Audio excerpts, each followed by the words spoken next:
the little girl who said you can go to your room and cry on your pillow, that's Bekah as a child. I think we should just establish that. That's Bekah as an adult. That's an Enneagram 4 if I've ever heard one. Welcome to another episode of the Holy Mess Podcast. I'm Bekah. And I'm Joy. And every week we talk about the things of life through the lens of faith and find the hope in all of it. And this week we're going to talk about Bekah finally getting to do something she's wanted to do for years, but it's ruined by one man. And at the very end of the podcast, we're going to send some positivity your way thanks to some kindergartners. But first, our messy moments of the week. Okay, so mine is actually a really great story. This past weekend, Joy and I both got to go to a concert. We didn't even know that we were both going to be there. And then I ran into you in the hallway. I came out of the bathroom and I was like, Bekah. I got so excited because neither of us ever go to concerts. No. Really, no one does after the pandemic. No, well, and this is especially because we had been so cautious during the pandemic, and even early this year when case numbers had spiked like crazy, we have since backed off. First of all, because of what we talked about last week and kind of just trying to live our lives a little bit better. Yeah. But secondly, because numbers have dropped so drastically. So this was my first big thing post-pandemic. In like years. And I was so excited because One Republic is hands down my favorite band. They have been since high school. I did not know this about you, which kind of surprises me. Do you have a favorite song? I do. I have several. Okay, tell my favorite us one. It's called Wanted. I don't think you know it. They did not perform it the other night. Okay. But I'll send it to you later. What's it about? It's basically, I just want to be wanted. But there's okay, I didn't expect to dive into this, but there's a line in it that says, I've been counting up my karma and I think it's time to cash it in. So tired of living in the shadow of a mountain of what might have been. Oh, that gave me chills. Right? I don't believe in karma, but I think just for my life, like when I first heard that song, it just hit me so deeply of like, man, everything has gone wrong. I feel like it's time for something to go right, but also I can't live in the what might have been. Yeah. So that is my favorite song. You can look it up later if you want to. Man, Ryan Tedder's like a writing and musical genius. That is why they have been my favorite band, because especially as an Enneagram 4, words just hit me so hard, so much harder than the musicality of things. So they've been my favorites forever. Finally got a chance to see them. We had tried several times to go, but with Joey's illness, it always was complicated, and we even had to sell tickets that we had at one point. So you'd never seen them before? Never seen them live. I have to throw in a funny little aside. I really came to see Need to Breathe. Because they were the opening act. Well, I thought it was a Need to Breathe show. I don't listen. I work in Christian music. I know One Republic is like a band and they're big, but to me, Need to Breathe is like the biggest band in the world. So I thought One Republic was opening, and I was like, yeah, I probably won't be able to stay for much of Need to Breathe. And people were like, why? They're on first. I was like, oh no. Oh, it was so funny to me. And I feel a little bad because I was telling everyone, I'm like, you'll never believe what Joy thought. And then once One Republic took the stage, my husband and I, our mouths dropped. We were like, this is why this is their show. They're insane. I had so much joy. I knew every word and just dancing along. However, the reason that this is a messy story is, first of all, you need to know the venue that this was at. There's a place in Nashville called the Ryman, and it's special. It's special. It's this beautiful old church. It used to be where the Grand Ole Opry took place. Oh, yeah, I forgot that. Yeah. It was built in like the 1890s. Stained glass windows. Yeah, gorgeous church. But because it's an old church, the seats are still pews, and they cram a lot of people into those pews. Like, they basically mark the pews as if we were all the same size as people were back in the 1800s. I never thought about that. You sit on top of each other. It is tight. It is tight. And I knew that going in, and you know, obviously still had that stress of, okay, we're still technically in a pandemic. I would like not to be in other people's spaces. However, Need to Breathe started, and so far no one's sitting next to me and my husband Joey. And I'm like, you had so much room. Amazing. This is great. And then these two guys show up.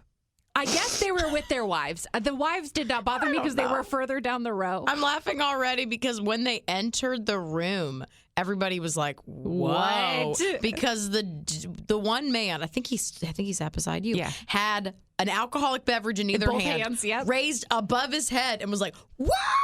Like walking down the aisle. Yes. We all were like, "Oh no, who's he sitting by?" Me.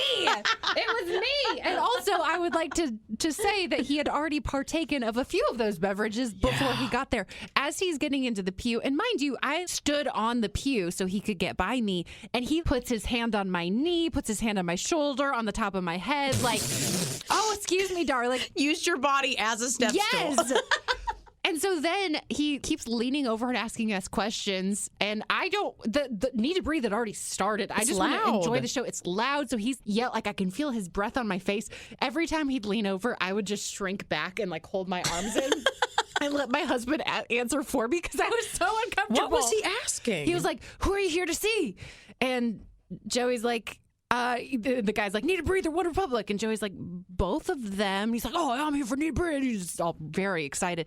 But then the thing that he also was just taking up a lot of room. I was pouring sweat during Need to Breathe because I was holding my arms so tightly to my body just to stay in my own bubble. Because he was probably knocking into you. Oh my gosh, constantly. Finally, I elbowed him back and he apologized. And thankfully, he did not care about One Republic, which was good for me because then I could enjoy the show and not be like a stress bubble. But the other thing that he and his buddy next to him kept doing is before every single song. So hoping you were going to talk about this. They go, do it! Do it! Do it! What a weird thing to yell at a concert. We were sitting right behind them, and I just kept being like, they're doing it. Yeah, what they're do you literally want? doing everything. Right. What do you... And we were like, in our sleep, we're going to wake up and just hear their voices. Do it! I'm like, what? And at one point during One Republic's set, Ryan Tedder, the lead singer, he left stage for kind of an extended period of time.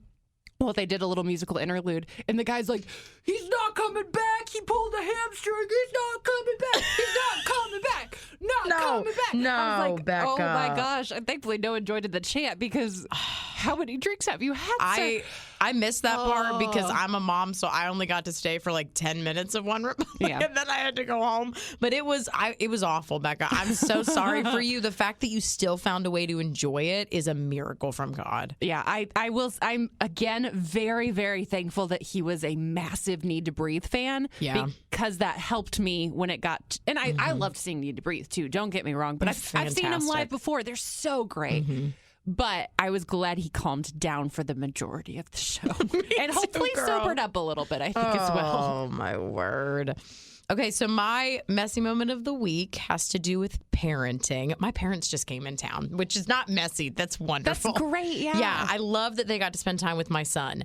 My son lost his ever-loving mind. I don't know what was wrong with him. I think it was also the weather was finally really nice. And so they were going outside with him. But he was disobeying me as if I was an enemy and he had to like thwart me. It was so intense, Bekah. We don't typically have to do like a lot of discipline. I have a strong-willed kid, but my parents are big spankers, and my dad was like, "That kid needs a spanking. Remember, I gave you a paddle at Christmas," and he's like, "Where is it?" I was like, "Girl, it was rough." That's intense. At one moment, we're outside. My mom's with me. We're in our garage, and my son he just wants to like take off because the weather's nice, and I think he's never been this old and been like mobile. And I will say, I don't think I've ever met a more determined child than yours. I was at your house one time, and he had just noticed the vacuum, and he's like, I'm going to touch it. And you could carry that child 2 blocks away, and he would find a way back to that vacuum. Yeah. He's just laser focused. When he gets his mind, my parents said that too, when he gets his mind made up, he will not change it. And he just kept deciding, we have a park you can walk to from our house, but it's a good distance. Sure. But he's the first time he's old enough to do it. So my parents had taken him a few times in the week, and girl, he would just take off and be like, I'm going to the park. You have to cross there, Mom. Yeah, you have to cross busy streets, and he would just go, and he wouldn't listen to us. So I was with my mom, and he just like took off pushing another little like child truck, and I yelled at him to stop, did not listen. I yelled again. It's like, your kid needs to listen. And he was literally headed for the street. And then I run as fast as I can and get in front of him and say, we listen to mommy. We stop. And he just literally, girl, rams me with the car. This is normal for me, which really hurts my shins. And then he tries to go around me when I can't get him to. And I try to pick his body up, and he's like physically fighting me. And it kind of hurts. So I was like, well, I'm just going to sit him down, try to let him get this out, and then talk to him. Girl, I put him down on the ground, took off again. What on earth? I literally was like, Jesus, take my emotional wheel. I was like, so girl, he did that kind of a thing all weekend long. Just like fought me. And my mom's sitting there like, what's wrong? I don't remember any of my kids doing this. I was like, they probably did. He's just very strong-willed. And I got to a point where it was like bedtime one night, and I just broke down. We've talked in the podcast. Bedtime's rough. And my husband was like, I'm going to take her for a drive because he's the best ever. And I just got in the car and he was like, what is going on? And I think the root of it was that I was kind of embarrassed around my parents. Sure, yeah. It makes it seem like I'm not a good disciplinarian, and it brings up the insecurity that I'm not a good mom because my mom raised 3 boys and me, and she's amazing.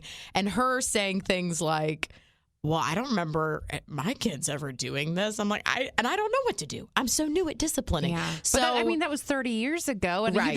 I would hope you don't lock those memories in your head, Yes. you know? And my parents know he's an amazing kid. It was a lot of pressure. And so the irony of all of this is I put them on a plane at the end of the weekend. The next day, my son was an angel. Oh. So I literally think as a new mom, you just start piecing things together. I think he was not used to so many people in the house.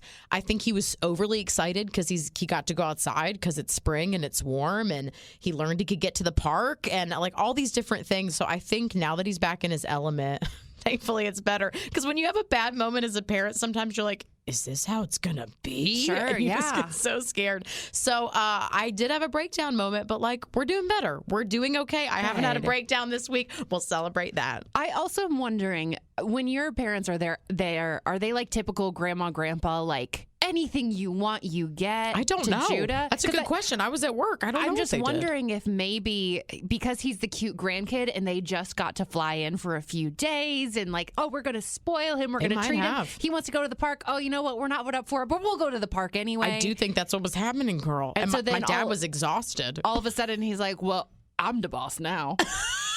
Grandpa, listen to me. Right. And then I'm like, no, that is not. And he tries to win. But I'm like, thank God I'm bigger and stronger for a little bit longer because I have to win. Another follow-up question, because you posted a picture of your husband as a child gosh. compared to Judah. Was Hunter like that when he was a kid? I don't know. I don't think so. I think I did ask my mother-in-law something about that recently, and she said he wasn't quite as determined. So I don't know where my son gets that from, but I've heard something said. He's going to change the world. I'll tell you That's that. it. I've heard something said that's like, God creates the kids, because I worry sometimes with the way the world is, like what kind of a world is my son going to grow up in? What kind of an adult is he going to need to be?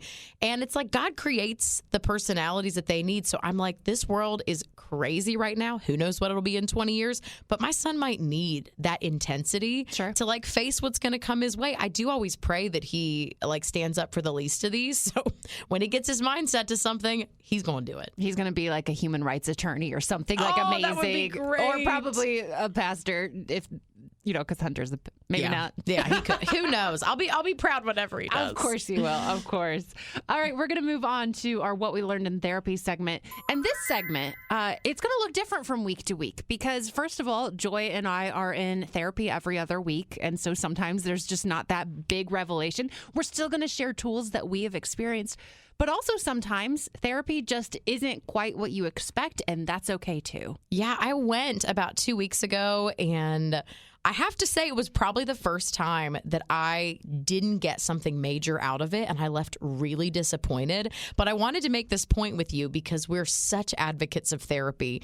What I realized when I walked away is that our counselors, therapists, they're people too. Yeah. They can have off days. They sometimes try to help with your needs, but we went down a rabbit trail that didn't end up being helpful for me at the end of the day. But there were still important takeaways. And it helped me to realize, because I have an amazing Christian counselor right now, that people are still going to fail us. Your counselor will still fail you. It does not mean that therapy's not going to work for you. It just means that not every single one is going to be an absolute home run. And I ultimately, what I took away, because I was disappointed that night and I talked to my husband about it, like no person is going to fully help us with the issues we have because they are meant to drive us to Jesus. And it was a reminder that like, yes, I get tools from a counselor, but like the disappointment and the frustration and the things I was talking to her about, I need to take that to Jesus first. Like it just she's pointed not me a back. cure-all for everything. Right. It pointed me back that like she's just a person. She's got great training. She's got great tools. But like these are the kind of things that like sometimes God just has to help with over time. So I still believe therapy is important. I'm going back. I have another appointment. But I just wanted to give you that caveat that if you've gone once or twice and it didn't seem right, that may not be the right counselor for you. Or you may just need to get a little bit further in and understand the tools because they have to learn you too. Yeah. And it takes a while because sometimes right off the bat when I share things, it's like she gets an idea and she's like, this is where we're going. And that didn't quite happen in that session, but there were still helpful things that I took away. You know, the reminders that we cannot control our situations, but we can always control how we respond. And I needed that reminder, but it wasn't mind-blowing. And at the end of the day, too, sometimes you do need someone to just listen, you know? Yeah. And so that's part of it, too, is that my husband Joey and I talk about this all the time because, you know, he's chronically ill. I'm a caregiver. And we talk to each other about all these things. But there's some things that, you know, maybe it's better that we take to a professional to kind of talk through. That doesn't mean that we're getting something back in return every time, but sometimes it does help to have a person to talk through those things with. But yeah, and you know it won't go anywhere, and you know they're like not really biased. They're rooting for you. Yeah. It's awesome. But at the end of the day, Jesus is the one who can fix us, and that's important to remember as well. Also, along with the therapy topic, I wanted to share something that from time to time we'll put in this segment of just things we found online that, like therapy, can be helpful and things that are just kind of good to stew on. Beth Moore. She's our girl. We're obsessed. We love her. Ugh. But she shared this quote this week. And when she shared it, she's like, this is what's been running through my head. So I wanted to just sit down and think about it. And then she shared it. And I'm like, I need to think about that too. Oh, snap. So here it is. Practice not hating yourself. We recognize the perils of inordinate and obsessive self-love, but let us not think for a minute self-loathing cannot destroy us. You were created in the image of God and greatly loved by your maker. Self-hatred is not humility, it's sabotage. Oh, wow. Right? Because I think sometimes we get stuck in that thing of like, oh, well, I'm nobody. I'm not good enough. Da, da, da. And it's like, well, that's my humility talking. Like, I don't want to inflate myself.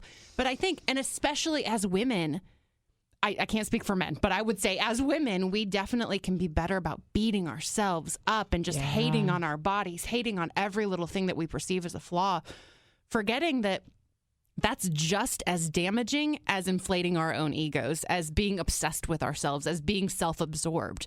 It's not better than that, you know? And I'm so taken aback with that because I think I also label self-hatred often as insecurity. And if you put a label like that on it, it doesn't seem so bad because everybody struggles with insecurity. But even though she didn't say it in that, what's like coming up in my spirit is that is ultimately a sin. And I think sometimes I need things to be that clearly identified to go, this needs to be like, sin to me is like really bad. Sure. So you need to like root it out because it's going to mess up your life. It's going to mess up your relationship with God.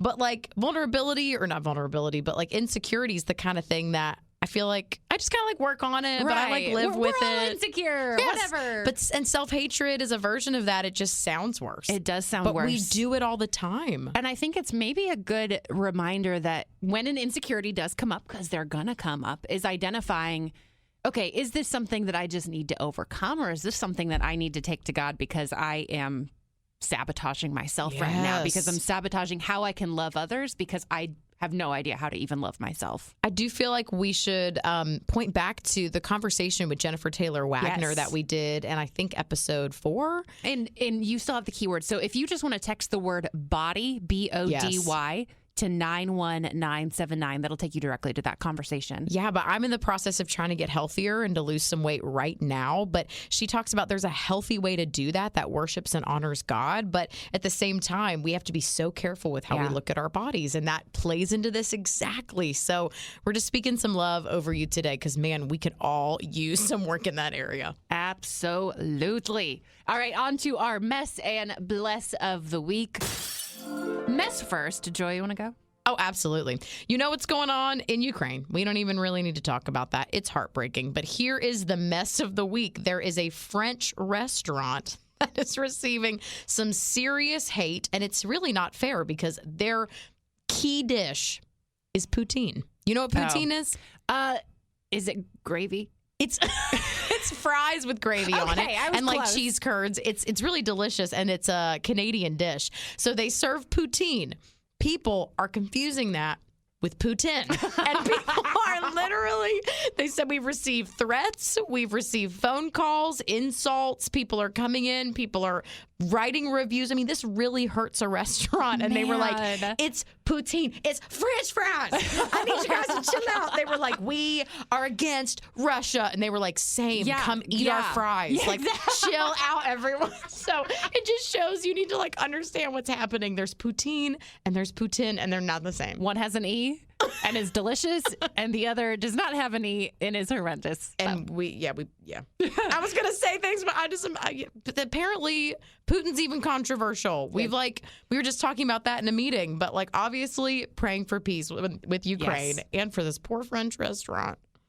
My mess of the week is based on International Women's Day, which was last week. Yes. And a lot of people celebrating. YFM shared a picture of us, and I'm so grateful to work here with you, Joy, and with Betty Rock from The Wally Show, and so many talented women at our front desk and our digital department. It's fantastic. But I think this is a good reminder to put your money where your mouth is, because several companies during International Women's Day posted pictures. We're so thankful for the women on our staff. Happy International Women's Day. Someone created a bot that would track down every single hashtag for International Women's Day and point out the pay disparities. So they would be like, okay, that's cool, but you pay your women 20% less than you pay your men. Oh my word. So my mess of the week is these companies who are like, you know what? We're just going to look good, and we're going to post something and pat ourselves on the back because we did our part. And this bot's like, but maybe you haven't done your entire part. I'm all over that. You know, a woman created that. Like, that's she did. Absolutely. It's so smart to do, because it's saying like, you can say whatever you want, but prove it in the way that you actually treat your women behind the scenes. Yes. Oh, we're all for that. Women deserve to make what they're worth. There's so many things like that too. You think about Black History Month. It's so easy to put up a graphic, but you have to do the work. You know what I mean? You have to do the work to make sure that you're putting your money where your mouth is. Oh, that's a fantastic mess of the week. So our bless of the week, I yelled down the hall and I was like, Bekah, are you doing this thing about the kindergartners? Because that's what I want to do. And she was like, yeah, I already have that. We both pulled the exact same bless of the week. That's how good it is. You are not ready. Nope. Okay, so this is a kindergarten class in California, and the teacher had noticed how encouraging her kids were during the pandemic even. They're just always so positive. So she was like, you know what? We're going to do a fun project as a class. We're going to put together a hotline. It is called the Pep Talk Hotline, and we'll give you the number in a second, but when you call it, this is what you get. If you're feeling mad, frustrated, or nervous, press 1. If you need words of encouragement and life advice, press 2. If you need a pep talk from kindergartners, press 3. Okay, so I did this first. You get to choose. You get to choose. So I chose words of encouragement and life advice, option number 2, and this is what I got. Be you. I trust that you can make things right. It's okay to be different. The world is a better place with you in it. Bro, you're looking great. We love you. Props to the parents of the bro kid, because they got a lot on their hands. But then you did the same thing, because you had also called the hotline. Yes, I called and I needed some help with like some anger and some intense feelings. You get it from my mess of the week, and this is what I got. If you're frustrated, you can always go to your bedroom, punch a pillow, or cry on it, and just go scream outside. If you're nervous, go get your wallet and spend it on ice cream and shoes. You can do flips on the trampoline. Do something inspires you. If you're sad or angry, go get a cookie, a smoothie, or an ice cream. These children are the best. I really want to give props to the teacher. Yeah. This is such an above and beyond idea that took time. Yeah. You know, she had to record every single kid. They had to make the hotline. Someone had to edit it. You have to chase the child down and like be like, okay, say your thing now, child. Part of me wondered if she wrote some of them for the kids, but like some of them really seemed just genuine. Yeah. I'm like, is this what sweet little 5-year-olds have in their hearts and their minds? Also, the little girl who said you can go to your room and cry on your pillow, that's Bekah as a child. I think we should just establish that. I was That's Bekah as an adult. That's Enneagram 4 if I've ever heard one. The phone number, though, if you want to test it out for yourself, is 707-998-8410. Get yourself some kindergarten pep talks today. Thanks so much for listening. If you got something out of this episode, please share it with a friend and leave us a review. That's how more people get to share in this messy family. And if you have anything you want us to know, please email us, holymess@wayfm.com.